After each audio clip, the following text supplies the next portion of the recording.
আপনাদের আরাফাতের ময়দানে আল্লাহ রাব্বুল আলামিন অগণিত বান্দাদেরকে মাফ করে দেন, যার কোনো শেষ সীমানা নেই। লক্ষ লক্ষ কোটি কোটি মানুষদেরকে এই আরাফাতের দিনে আল্লাহ রাব্বুল আলামিন মাফ করে দেন। সকলেন সুবহানাল্লাহ।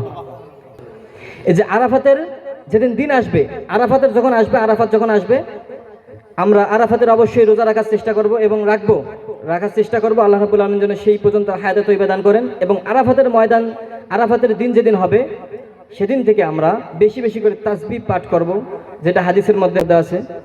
আপনারা অধিকাংশ হয়তো বা জানেন, যারা নামাজের সাথে সংযুক্ত আছেন।